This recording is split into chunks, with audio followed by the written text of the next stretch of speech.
ibadah yang dia lakukan adalah hanya menghafal saja dikatakan di ayat itu. Apakah kalian mau, sobat-sobat muslim, menerima ayat ini sebagai nubuatan untuk nabi kalian yang dihukum oleh Tuhan Yahweh? Karena ayat ini bicara tentang hukuman, bukan bicara tentang utusan atau nubuatan tentang nanti akan datang seorang nabi, bukan. Tapi ini hukuman. Kok bisa ya? Quran yang di dalam Android ini kok berbicara seperti itu, mengutip ayat Alkitab dan salah lagi. Ya, halo Sobat Naro dimanapun kalian berada, ya kembali di dalam Naro Naro Sabda. Sebenarnya saya jujur saja merasa sedikit kaget, mungkin juga miris gitu ya, dan juga kasihan juga sebenarnya kepada sobat-sobat semua yang beragama Muslim. Ya sekali lagi di sini saya bukan bermaksud untuk memojokkan atau menjelekkan satu kepercayaan, ya, tetapi ketika ya saya sedang belajar Quran versi elektroniknya, saya coba baca satu buah bagian hermeneutika latar belakang daripada surat Al-Alaq, ya. Di situ jelas dikutip ayat Alkitab dan dikatakan di situ bahwa menurut pendapat para peneliti, para terpelajar, scholar gitu ya, bahwa nubuatan Yesaya 29 ayat 12 itu ditujukan kepada Muhammad yang waktu itu memang buta huruf dan tidak bisa menulis gitu ya, menurut Quran gitu. Kemudian itu digenapi oleh Muhammad. Oleh itu kasih judul bangsa yang buta. Nah, Al-Alaq ini memang surah pertama di keseluruhan Quran begitu ya, yang pertama kali diwahyukan kepada Muhammad. Nah, tapi memang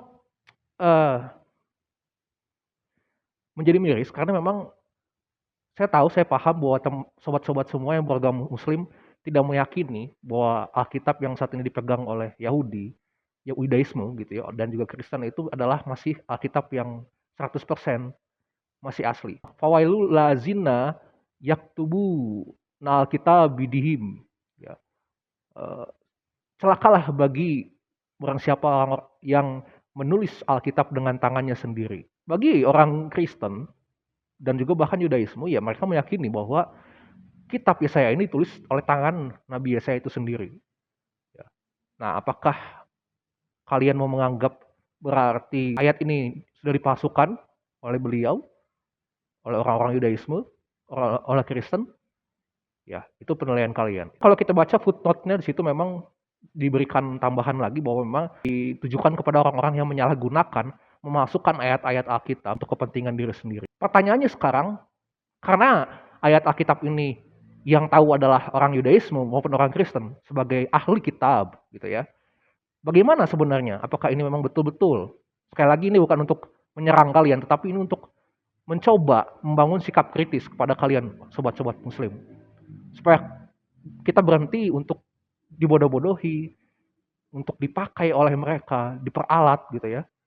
Sekali lagi ya sobat semua, sabda Allah itu kita harus baca dengan terang sabda Allah untuk membongkar ya doktrin-doktrin, membongkar perkataan-perkataan, mitos-mitos yang salah. Makanya The Naro Sabda hadir untuk memberikan itu semua.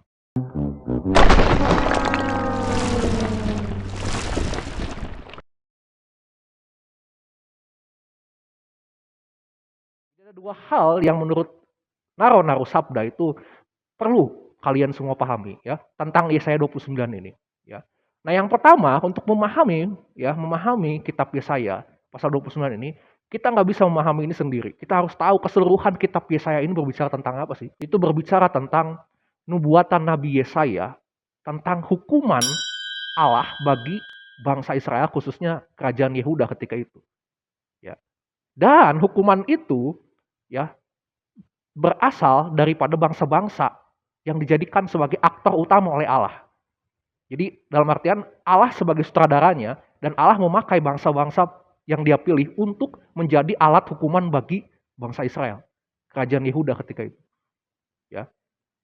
Nah, jadi syarat yang harus dipenuhi, khususnya nanti kalau kalian baca di dalam Yesaya pasal ke-29 ke atas itu ya, itu harus adalah bangsa-bangsa yang memang memegang peran utama sebagai alat Tuhan untuk menghukum langsung ya, langsung dan harus saat itu terjadi terhadap bangsa Yehuda, bangsa Israel ya.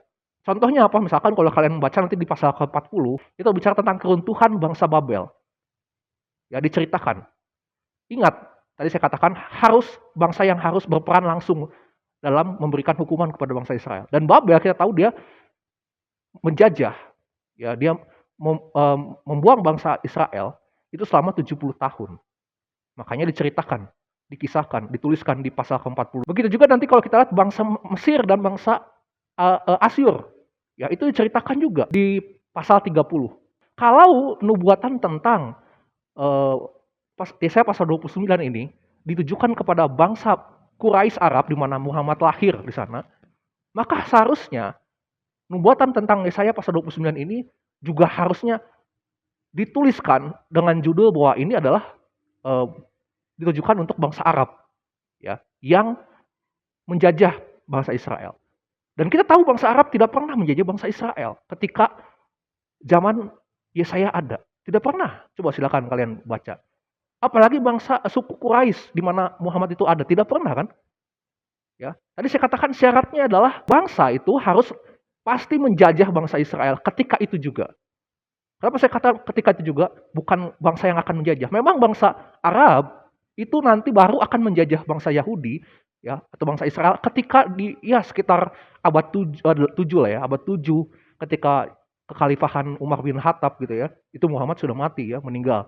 Kemudian juga ketika di zaman perang salib Utsmaniyah gitu, Ottoman di abad ke-14 sampai ke-16 gitu ya.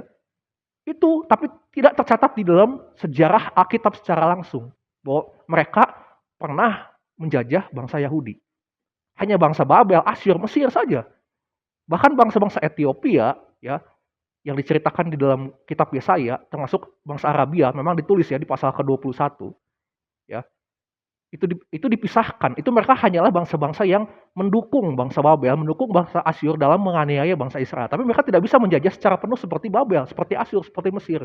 Ya, sedangkan saya katakan tadi, jika Yesaya pasal 29 ini berbicara tentang bangsa yang buta ini, berbicara tentang suku Quraisy Arab yang menjajah Yahudi, maka harus ketika itu suku Quraisy maupun bangsa Arab harus menjajah bangsa Yahudi, bukan nanti. Tidak bicara nanti, tapi harus ketika itu. Makanya Yesaya kan hadir memberikan nubuat ini ketika bangsa Babel sedang menjajah bangsa Israel. Maka diberikanlah ayat ini kepada orang Israel. Makanya kalau kita baca di dalam ayat ke-11-nya itu pakai bahasa aslinya, watahi lahem. Ya, watahi itu dan terjadilah lahem kepadamu, untukmu. Nah, watahi ini konsekutif imperfect. Artinya apa? Kejadian yang sudah terjadi ya secara penuh, secara utuh. Bahwa beberapa masa sebelum nubuat ini disampaikan oleh Yesaya, sampai nubuat ini sudah disampaikan oleh Yesaya, bangsa ini sedang menjajah bangsa Israel dan sudah menjajah bangsa Israel. Bangsa apakah itu? Bangsa Babel. Pertanyaan saya, apakah ketika itu bangsa Arab sedang menjajah orang Yahudi? Kan enggak. Suku Quraisy itu baru ada di sekitar abad 2 dan 3 setelah Masehi. Ya, bukan sebelum Masehi. Sedangkan Babel menjadi kerajaan Yahudi gitu ya. Itu 500 sampai 600 sebelum Masehi loh. Jauh sekali perbedaannya. Jadi bagaimana mungkin bangsa Arab, bangsa Quraisy Arab yang baru lahir di abad ketiga keempat ini itu bisa masuk ke dalam nubuatan ini. Yesaya pasal 29 ayat 11. Mustahil. Sedangkan ketika itu orang-orang Arabia yang ditulis di dalam Yesaya itu adalah orang-orang terpelajar yang bisa baca, bisa menulis. Makanya temukan prasasti kuno bahasa Arab. Sebelum lahirnya Islam, sebelum lahirnya Muhammad. Kalau memang kalian memang tetap ngotot bahwa ini adalah nubuatan tentang Muhammad, kalian juga jangan lupa di ayat ke-13. Dan Tuhan telah berfirman, oleh karena bangsa ini datang mendekat dengan mulutnya dan memuliakan aku dengan bibirnya, padahal hatinya menjauh daripadaku. Jadi bangsa ini hanya sekedar memuji Tuhan itu dengan mulutnya aja, tapi hatinya tidak. Dan ibadah yang dia lakukan adalah hanya menghafal saja dikatakan di ayat itu. Nah, pertanyaannya ini adalah ayat hukuman yang diberikan oleh Tuhan. Apakah kalian mau? Coba, saya katakan, apakah kalian mau, sobat-sobat muslim, menerima ayat ini sebagai nubuatan untuk nabi kalian yang dihukum oleh Tuhan Yahweh? Karena ayat ini bicara tentang hukuman, bukan bicara tentang utusan. atau nubuatan tentang nanti akan datang seorang nabi, bukan. Tapi ini hukuman. Nah yang kedua, hal yang kedua yang penting yang harus kalian tahu. Sebenarnya ayat ini adalah perumpamaan atau lukisan atau kiasan. Ya, bukan real. Dikatakan tadi di ayat ke-11 ya. Maka penglihatan dari semuanya itu seperti sebuah kitab yang termaterai. Kata-kata seperti di situ. Itu melukiskan perumpamaan, bukan sebenarnya. Bukan benar-benar kitab yang jatuh dari langit, kemudian ada orang yang buta huruf, tidak bisa menulis, kemudian itu disampaikan ke dia, bukan. Tapi itu hanya kiasan. Artinya apa? Pernyataan ini ditujukan kepada orang yang tidak benar-benar, tidak bisa membaca dan menulis, bukan. Ini hanyalah perumpamaan untuk orang-orang yang sebenarnya bisa membaca dan menulis, ya. Mereka berpendidikan, tapi ketika kitab yang dimaterai tadi disampaikan itu, ya, mereka seolah-olah seperti orang yang tidak pernah membaca, tidak pernah menulis, mereka tidak tahu caranya. Ya, makanya dalam bahasa aslinya itu Asyir yatenu oto el Yodea hasefer. Ada Yodea hasefer di situ. Jadi ada Yodea itu tidak bisa membaca, hasefer kitab. Kalau di dalam bahasa terjemahan Indonesianya memang tidak disebutkan hasefernya itu, kitabnya itu. Jadi seolah-olah seperti yang buta, nggak bisa baca tulis secara umum ya. Tetapi kalau ada Yodea hasefer, artinya ada ketidakmampuan untuk membaca kitab. Artinya dia sebenarnya bisa membaca, bisa menulis, tapi ketika dia melihat kitab itu, ya, dia pernah melihat kitab itu, ya, tapi dia tidak bisa membaca itu. Nah, ini artinya orang yang punya kemampuan untuk membaca, tetapi dia tidak bisa memahami apa artinya. Nah, apa itu? Mereka adalah orang-orang ahli Taurat dari kalangan orang Yahudi yang mengerti, yang maksudnya yang tahu cara membaca, yang terdidik, terpelajar.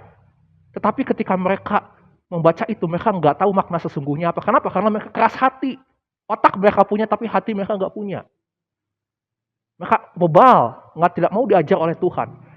Ya. Nah, kemudian di ayat ke-12-nya, jika kitab itu diberikan kepada orang yang tidak bisa membaca, ya, yang Yodea Hasefer gitu ya tadi ya, orang itu juga akan berkata, aku tidak bisa. Apa artinya? Ketika kitab itu diberikan kepada orang-orang yang awam, yang hanya lulusan SD, SMP, mereka bisa membaca dan menulis, tetapi mereka tidak punya kemampuan untuk meneliti Taurat itu, meneliti kitab nabi-nabi itu seperti ahli Taurat.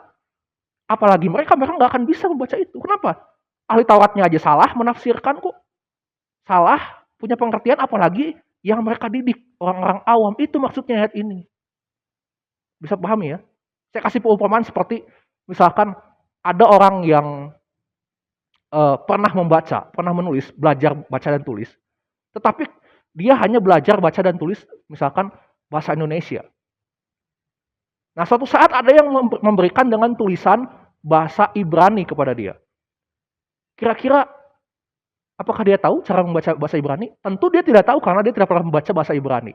Tapi apakah orang itu tidak bisa membaca dan menulis? Tentu bisa. Hanya dia tidak tahu bahasa apa ini, dia tidak bisa baca. Nah, itulah perumpamaannya.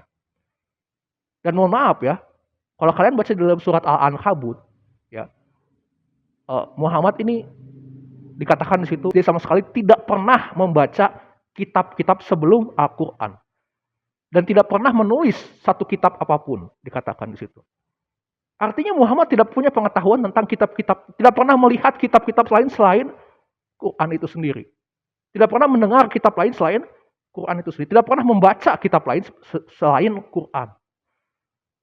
Ya, yang didiktekan kepada dia, bukan dibaca secara langsung karena dia memang terlahir tidak bisa membaca dan tidak bisa menulis. Beda dengan orang-orang Yahudi yang memang berpendidikan, berintelek, bisa membaca, bisa menulis, tetapi mereka bebal hati sehingga mereka salah menafsirkan apa yang Tuhan mau di dalam kitab Tauratnya, dalam kitab para nabinya. Ya, kalian bisa membedakan ya. Nah, makanya yang ketiga lagi pula yang dimaksud dengan ahli kitab. Ya, karena di sana dikatakan ayat 11 dan 12 itu ada diperumpamakan seperti kitab yang dimaterai. Nah, kalau kita baca sebenarnya keseluruhan Alkitab yang disebut dengan ahli kitab itu hanyalah orang-orang Yahudi. Nggak ada orang Arab di sana. Ya, bahkan di Quran sendiri dibilang kan ahli kitab itu ya orang Yahudi, orang Yudaisme, orang Kristen. Dan bahkan kalau kita lihat di dalam situs punya Yudaisme, ini yang saya kutip ya. Ya, itu mereka sendiri di sana dikatakan bahwa apa sih, ditujukan kepada siapa sih Yesaya pasal 29 ayat 11, ayat 10 ini kalau kita lihat di ayat 10-nya ditujukan kepada orang-orang yang ada di Sion, penduduk Sion, artinya orang-orang Israel. Jadi kalian seharusnya coba merenungkan, kok bisa ya Quran yang di dalam Android ini kok berbicara seperti itu, mengutip ayat Alkitab dan salah lagi, ya. Bahkan orang Yudaismenya sendiri yang kalian klaim itu punya perjanjian lama memberikan tanda bahwa ini tuh diberikan untuk orang-orang Israel, orang-orang Sion, bukan untuk orang-orang Arab. Jadi bukan khayal yang tiba-tiba ketika itu kita bayangkan nabi kalian itu menjadi seorang yang ahli kitab, enggak bisa. Karena ketika itu bangsa Israel yang menerima Torah maupun kitab para nabi-nabi. Bukan bangsa Quraisy Arab tadi, bukan Muhammad. So, sabda yang sudah saya coba perdengarkan ini bukan untuk bermaksud menjatuhkan, menjelekkan atau memojokkan satu kepercayaan, hanya menyadarkan kalian sobat, ya, betapa zaman sekarang itu mudah sekali informasi diberikan untuk mendoktrinasi, ya, dengan maksud yang salah. Dan kalau kalian tidak bisa membedakan mana yang benar mana yang salah, kalian bisa jatuh ke dalam. Ya, maka belajarlah sekali lagi dari orang-orang yang kompeten, ya, karena bahaya sekali, ya, bahaya sekali. Salah sedikit informasi, maka kalian akan meyakini bahwa oh ternyata ini yang benar.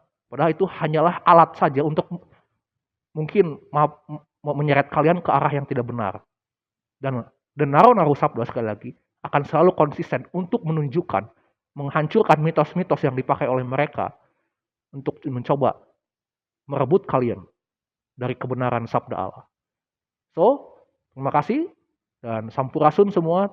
Gusti Allah memberkati kita semua.